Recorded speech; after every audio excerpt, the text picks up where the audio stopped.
Welcome back to another technical deep dive here in the debug zone.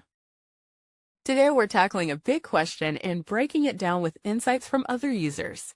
Hopefully this clears up some misconceptions and helps you get the answer you need. So buckle up, stay a little curious, and let's jump right in.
And that's a wrap.